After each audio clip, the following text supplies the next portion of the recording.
pengolahan kata untuk jadi operator itu kan tinggal belajar. Gitu. Kalau dari jurnalistik itu kan tinggal belajar lagi. Itu aja sih. Ada lagi? Menurut Bapak bagaimana radio saat ini dapat mempertahankan eksistensinya di balik maraknya masyarakat menggunakan media lain kayak YouTube itu? Jokes. Berat ya.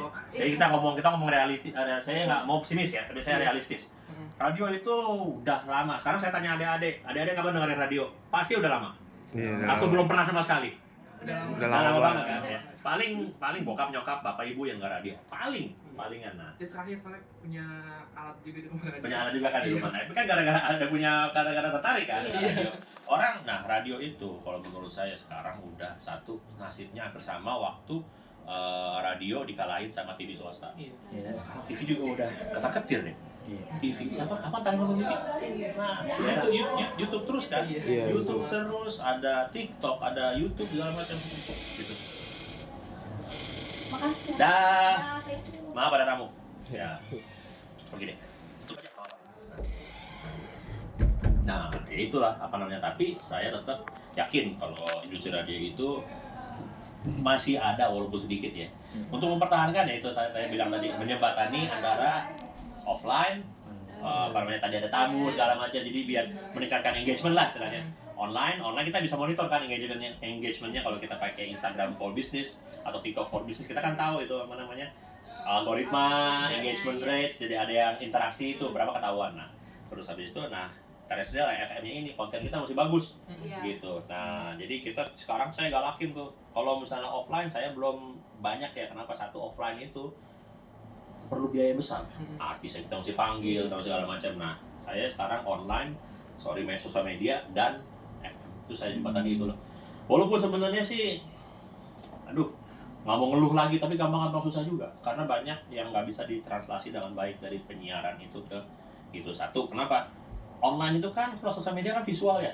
Orang kan orang kan doyan siaran di radio karena dia bisa pakai baju apa, pakai piyama pun. Nah, dia bisa kan, dia cuma jual suara. Gitu. Nah, jual suara itu. Nah, sekarang dandan mesti rapi, cewek mesti cakep, segala macam. Pokoknya enak lah ngeliatnya gitu. Nah, itulah yang jadi sebenarnya yang agak, kita kan bukan TV, kita kan radio, kenapa? Itu tantangannya itu, banyak orang pertanyakan bahwa kenapa semuanya mesti di shoot, kenapa semuanya itu mesti visual, kenapa? Ya itulah sosial media lagi. Paling kita main sosial media itu dengan adanya konten-konten artis, berita-berita artis. Kita kan nggak main berita informasi ya, kita kan informasinya ini ya kita yang lebih ke entertainment, untuk beritanya gitu. Ya itulah berusaha menjembatani antara online dan offline dan terrestrial itu siaran radionya itu sih.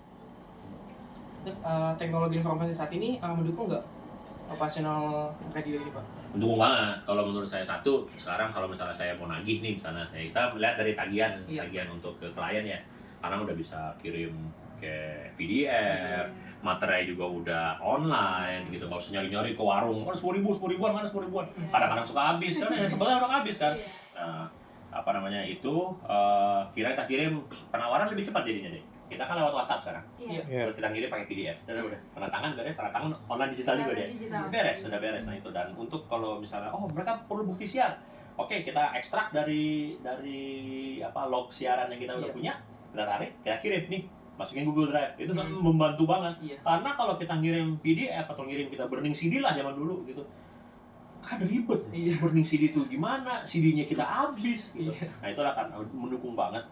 Teknologi itu mendukung banget. Secara general ya, secara ITAS itu mendukung banget. Karena dengan itu saya juga bisa mengerjakan kayak pajak contoh. Kita pajak bisa online sekarang gitu. Jadi semuanya tuh sekarang saya padat karya nih, nggak cuma direktur doang sebenarnya. Kadang-kadang jadi nagih, kadang-kadang HRD, kadang-kadang yang lain. Jadi memang padat karya gitu. Karena memang dengan 3 profesi ini sebenarnya bisa jadiin satu gitu. Dan sangat membantu kalau menurut saya, karena satu, kita mengurangi emisi kertas lah, kita ngurangin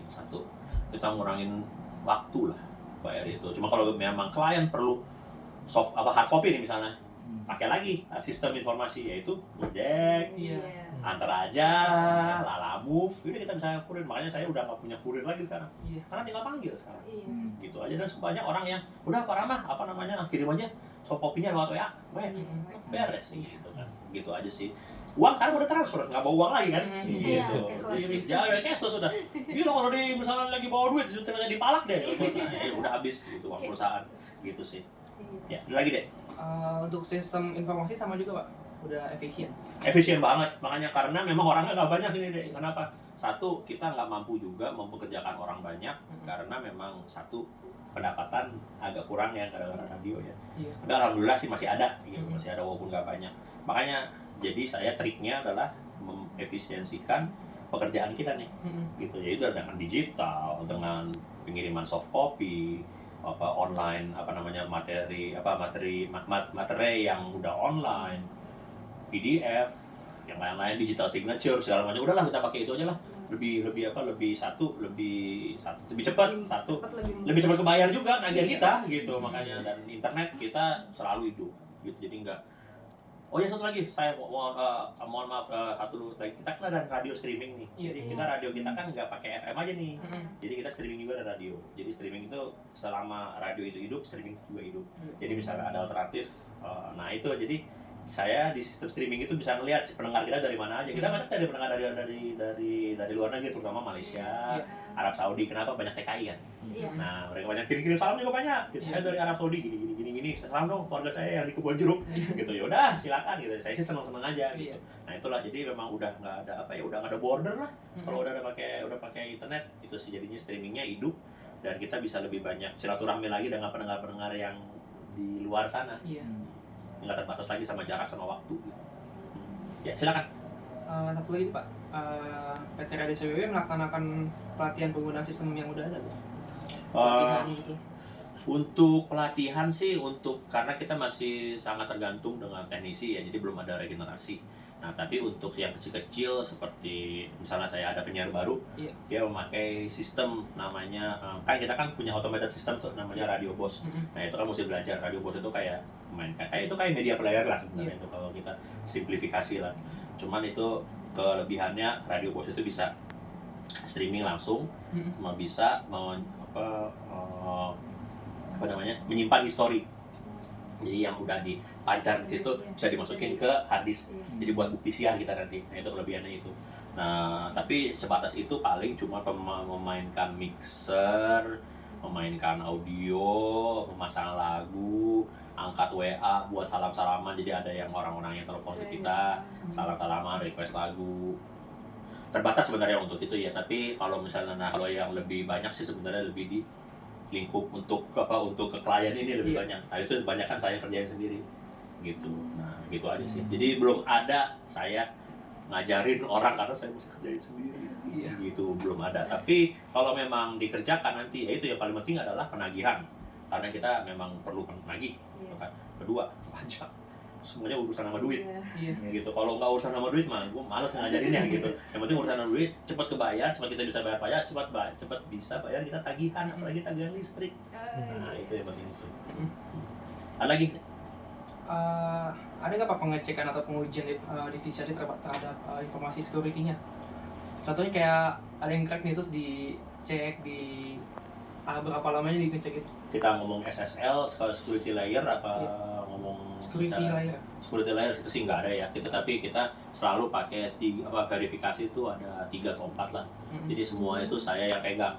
Jadi misalnya kita masuk YouTube gitu, mesti verifikasi ke HP saya dulu. Nah, jadi ada 2-step, 3-step verification. Nah, kita pakai gitu. Jadi semua yang ada berhubungan dengan sosial media kayak IG, Facebook, TikTok, YouTube itu semua saya yang pegang. Jadi kalau misalnya ada yang masuk ketahuan siapa yang pegang nih. Nggak di otaknya nih. No. Kalau belum ada yang lapor saya, no. Pak Rahmat tadi saya mau masuk, lu nggak bilang gitu. Nah, lu bilang dulu gua baru gua bisa authorize gitu. Emang gitu. Kenapa? Takut. Kita udah ngebangun sosial media udah gede-gede dihack. Zaman sekarang kan internet security kan kalau di Indonesia mohon maaf nggak diperhatiin. Gitu kadang-kadang kita ngomong Kemenhan aja di attack berapa kali, di attack berapa kali kita nggak tahu kan. Itu kita kelas Kemenhan loh. Yang kita di sini itu Kemenhan di sana gitu ya. Sebenarnya dia perlu cyber security kan. Nah itu ya itu paling kita 2-step, 3-step verification kita pakai.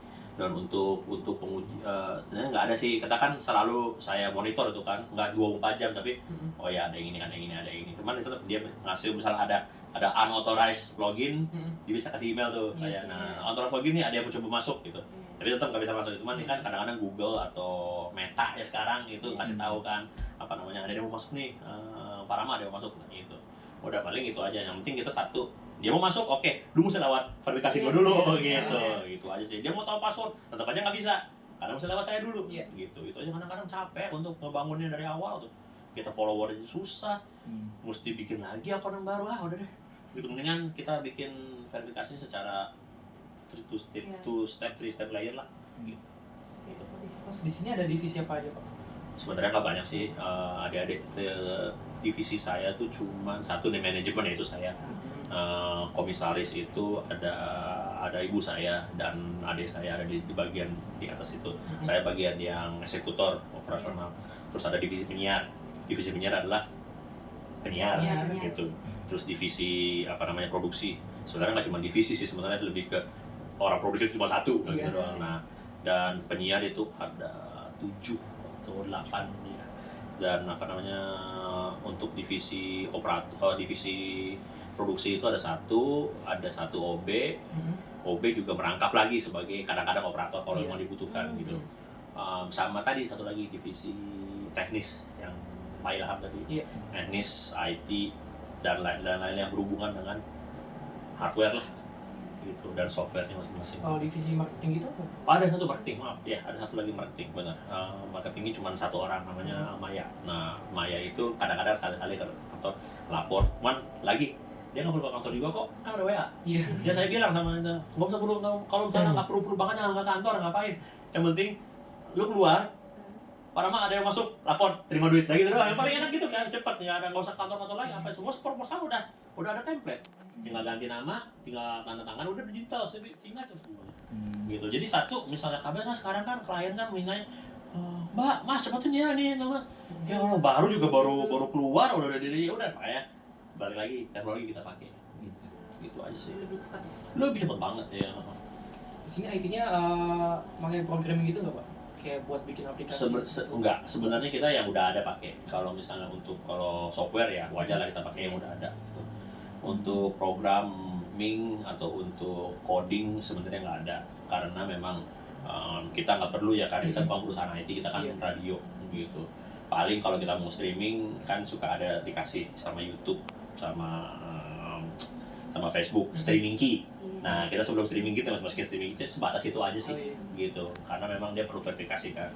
Kita pakai untuk streaming, kita pakai vMix nama softwarenya gitu. Software yang dipakai di radio ini yang sering dipakai adalah satu Radio Boss, itu untuk automated sistem siaran, Adobe Premiere itu untuk produksi, WA pasti buat komunikasi, WA. Keempat itu vMix. vMix itu adalah buat kalau streaming. vMix kayak OB, bukan OB sih namanya. OBS, betul, kayak OBS. Iya, kayak OBS. Iya. Karena saya pakai vMix kenapa? Satu, menurut saya lebih template-nya lebih banyak. Jadi kita nggak usah mikir lah, ada di template segala macam gitu. Dan menurut saya template-nya lebih user friendly lah. Menurut saya, saya juga nggak pernah pakai OBS sih. Cuman OBS menurut saya kelihatannya kosong begini ya gitu. Nah, kalau vMix lebih. Berbayar vMix Pak? Hah? vMix berbayar? vMix-nya berbayar. Berbayar karena memang satu, sebenarnya saya nggak masalah. Jadi gini, kita buka-bukaan aja deh. Saya nggak masalah kalau saya beli sekali ya. Cuman sekarang tuh software zaman sekarang itu adalah menetapkan sistem subscription. Jadi mesti bayar per bulannya, per tahunnya. Saya pengen beli satu dah gitu. Kalau mahal cuma beli sekali. Gitu. Sekarang semuanya kayak McAfee juga pakai subscription. Kayak AVG pakai subscription, kayak Radio Boss juga itu pakai subscription, makanya kita pakai yang crack. Adobe juga, saya nggak apa-apa sebenarnya kalau beli cuma sekali. Kita mau berapa pun harganya, saya beli sekali, udah lu nggak ngerepotin gua lagi lah gitu. Nah sekarang subscription semua. Sekarang sebulannya misalnya contoh 350.000. Yang subscription sebenarnya cuma 2 saya, satu untuk website, untuk nge-host website, sama buat nge-host streaming. Gitu, itu setahun sekali bayarnya. Gitu. Dan cenderung murah kok itu, cuman ya sekitar 400.000 lah setahun. Oke lah 400.000 setahun gitu, setahun itu sih. Cuman saya kurang sukanya gitu. Sekarang Google juga kayak gitu. Adik-adik masuk ke Play Store deh, aku pengen beli nih, dalamnya nggak bisa beli, kita mesti subscribe. Kayak Photoroom AI itu. Saya bilang, wah aku pengen beli nih, keren nih segala macam. Ya harus berlangganan. Ragu sih berlangganan. Ya itulah makanya menurut saya jatuhnya lebih mahal. Tapi memang gitu lah orang cari duit sebenarnya. Gitu. Mohon maaf ya, soal saya sih beli pengen beli sekali tapi jangan ganggu gue. Udah gitu. Saya pernah waktu itu beli power audio kalau nggak salah. Itu bagus sebenarnya. Terus saya juga beli gitu. Mas saya pakai terus-terusan. Ya kan nggak digangguin lagi dengan adanya ads. Dengan adanya ini, dengan adanya klik sana sini kanan kiri atas bawah. Ya males. Gitu. Lanjut deh. Tujuan perusahaan ini apa, Pak? Tujuan yang satu, yang paling utama adalah mencari uang. Satu mencari uang, bisa mensejahterakan karyawan dan manajemennya, itu pasti. Gitu. Kedua adalah ya meramaikan kancah musik Indonesia sebenarnya, dangdut apa segala macam. Satu, kita ada tanggung jawab juga dengan kenapa kita masih siaran, tanggung jawab juga dengan bakti kita kepada negara ini gitu. Karena dengan adanya radio kan, radio itu kan bagian dari core-nya informasi negara. Keempat adalah jadi kita lebih kayak punya ikut andil lah untuk untuk meragamkan acara-acara radio gitu. Yang penting itu sih. Sama satu, kita di Jakarta itu yang kita ngomong Jakarta yang full dangdut cuma kita. RDI udah mix, ya Benz udah mix, terus siapa lagi, Hot FM mix juga gitu. Makanya saya lebih karena jadinya saya pengen satu ini kiblat. Saya satu lagi sebenarnya punya mission statement sebenarnya jadi kiblat musik dangdut di Indonesia gitu. Dulu pernah kita waktu jaya-jayanya semua kalau belum kasih BB belum dianggap nyanyi dangdut. Zaman dulu tuh. Nah, sekarang udah nggak begitu sekarang gitu, karena dengan banyaknya label segala macam. Nah, itulah saya pengen sebenarnya ngebalikin mahkota itu lagi pengen sebenarnya, tapi belum kali ya gitu, pelan-pelan gitu. Karena dengan kalau kita menggunakan aset radio ini, karena untuk kayak gitu aja biaya cukup besar kan adik-adik. Untuk bikin supaya naik lagi, kita mesti sponsorin ini, kita mesti bikin off air ini, biaya cukup besar gitu. Cuma jadi memang tujuannya adalah satu, mencari uang. Dua adalah menjadi barometer atau kiblat lah untuk musik dangdut di Indonesia gitu. Karena kita kan musik dangdut itu kan banyak sebenarnya, ada yang ngetop, ada yang kelas A sampai kelas F. Kita nggak pandang bulu, semua penyanyi dangdut sama gitu. Cuman attitude mereka doang kadang-kadang yang mesti di-adjust gitu aja sih. Ada lagi? Udah sih, Pak. Jadi untuk pertanyaan sih kita nggak terlalu banyak ya. Iya. Jadi mungkin itu aja pertanyaan dari kita, dan mungkin ini Pak, kita juga mau coba lihat-lihat ruangan. Oh boleh. Siaran, Tur, boleh. Sekalian tur juga. Iya boleh. Karena kan ya mungkin ini pertama kali juga buat kita semua kayak main ke Radio ya. apa Sebetulnya. Sebenarnya kita perlu juga ada yang teman-teman yang muda-muda ini nih yang yang bisa radio tuh is not as bad. Gitu kan. Kita bisa ternyata radio itu fun. Ternyata radio itu ya walaupun mungkin gedungnya tua atau gimana, cuman kita tetap kita lihat deh teman-teman yang sekarang sukses ya. Semuanya hampir semua tuh punya radio loh. Vincent Desta dulu punya radio. Jarwo Kuat, Abdel Temon, Komeng dulu punya radio. Dulu musik itu disiarin di radio. Eko Patrio dulu juga punya radio. Ya sekarang yang orang-orang sukses lah. Jadi jangan anggap sebelah mata dengan radio gitu. Kalau radio itu sebenarnya satu langkah awal misalnya lu mau jadi entertainer atau mau jadi public figure, itu radio pertama kali. Karena siaran di radio itu susah. Oh, kita boleh gembel nih, datang-datang nih, pakai piyama contoh kan. Nah, masalahnya lu bisa nggak bikin theater of mind bahwa lu lagi di tengah-tengah pasar nih. Nah, itulah ngeyakinin dengan suara doang susah. Gitu. Makanya itu. Nah, dengan itu lu bisa jadi MC, bisa jadi host, bisa jadi anchorman atau anchorwoman, bisa jadi kayak gitu. Nah, jadi itulah awalnya sebenarnya radio dulu, ngomong dulu gitu sih. Gitu. Makanya saya sih terus terang terima kasih dengan adanya teman-teman yang udah kesini. Jadi jadi bisa kedepannya keluarnya bisa diinformasikan bahwa kita support yuk radio, keren-keren lu sekarang gitu segala macam. Kita udah mulai main TikTok, udah mulai ini walaupun generasi saya jauh lah di untuk TikTok lah ya. Mohon maaf aja ya gitu maksudnya. Tapi ya kita mau nggak mau ya mesti ikutin zaman. Gitu. Ya, ada lagi? Ya,